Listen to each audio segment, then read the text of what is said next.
After the rebellion was crushed and Arabia was brought under the control of the Caliph in Medina, Abu Bakr chose to grow his empire. Historians aren't sure exactly what his goal was. He might have planned a total takeover, or he might have just wanted to launch early attacks to create a safe zone between the Muslim state and the strong Persian and Byzantine empires. He sent Khalid to the Persian Empire with 18,000 volunteers to take over the wealthy Euphrates area in Lower Mesopotamia, which is now Iraq. Khalid then moved into that region with his troops. He secured rapid triumphs in 4 straight fights: the Battle of Chains in April 633, the Battle of River during late April 633, the Battle of Walaja in May 633, utilizing a clever pincer move, and the Battle of Ulays in mid-May 633.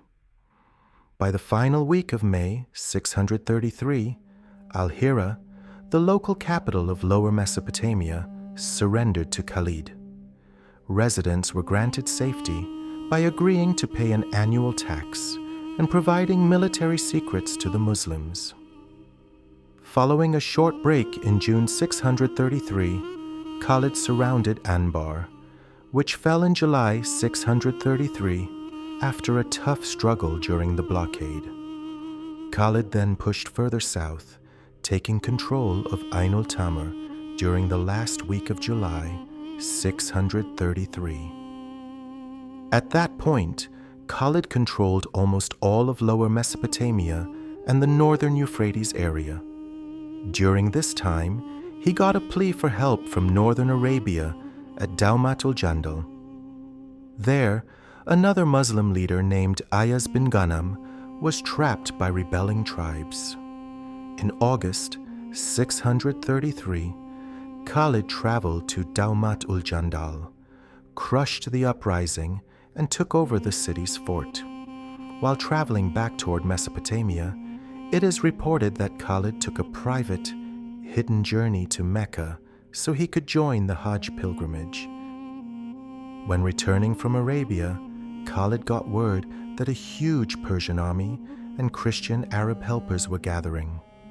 These troops stayed in 4 separate camps near the Euphrates at Hanafiz, Zumail, Sani, and the biggest one at Muzaya. Khalid chose not to fight one big united force. Instead, he planned to hit and ruin each camp using surprise night strikes from 3 angles.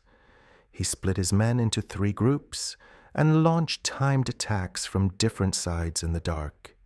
He won the Battle of Muzaya first, then the Battle of Sani, and finally the Battle of Zumail in November 633 AD. These Muslim wins stopped Persian attempts to take back Lower Mesopotamia and left their capital, Ctesiphon, open to attack. Before hitting the capital, Khalid wanted to clear out all enemy troops from the south and west. He marched to the border city of Firaz, where he beat a large army of Persians, Romans, and Christian Arabs. He took the city's fort during the Battle of Firaz in December 633, marking his final victory in this region. While heading toward a key fort on the road to the capital, Khalid got a letter from Abu Bakr. He was ordered to go to Syria to lead the Muslim armies against the Romans. During his time in Iraq, Khalid also served as the military ruler of the land he had won. After the successful conquest of Persian Iraq, Caliph Abu Bakr ordered an invasion of the Levant, Roman Syria. He split the mission into 4 separate groups, each with a different target. To stop them, the Byzantine Romans pulled troops from various areas and gathered a large army at Ajnadin in Palestine. This move trapped the Muslim units near the border. They couldn't move deeper into Syria because a massive enemy force was sitting right behind them. The Muslim armies were too small to handle this threat alone, so the top commander, Abu Ubaidah, asked for help. Abu Bakr responded by ordering Khalid to lead reinforcements to the Syrian front. To reach Syria from Iraq, Khalid had two standard choices. The first was through Dawmatul Jandal, but this was a long journey that would take far too many weeks. The second was through Mesopotamia via Ar-Raqqa, but this path was blocked by Roman military stations. Khalid couldn't afford to waste time or get stuck in extra battles while the Muslim armies in Syria were already in danger. Fighting on two fronts at once was too risky. Instead, he made a daring and unexpected choice. He picked a much shorter, unconventional route straight through the heart of the Syrian desert. Khalid led his men deep into the scorched wilderness, where tradition says they marched for 2 agonizing days without a single drop of water. Their survival depended on reaching a specific oasis, but the journey was longer than their supplies could last. To solve this, Khalid used an ingenious Bedouin survival trick.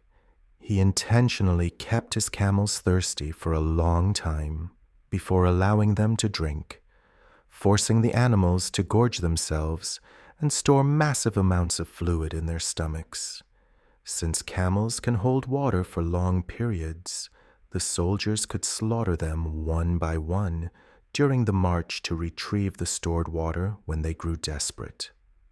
By having the entire army ride on camels, Khalid turned his transport into a living water reservoir, allowing his troops to cross a desert that was thought to be impassable. In June 634, the renowned general Khalid ibn al Walid launched a rapid campaign into Syria, seizing a series of strategic desert fortresses, including Palmyra and Hawarin. After securing these outposts, he bypassed Damascus via the Uqab Pass, named after his army's standard, and defeated a Ghassanid force at the Battle of Marj al-Rahat.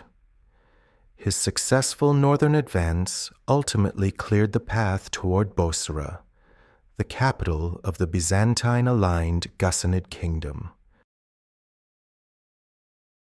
Upon learning of Khalid's arrival, Abu Ubaidah dispatched Shurhabil ibn Hassana to besiege Bosra with 4,000 men.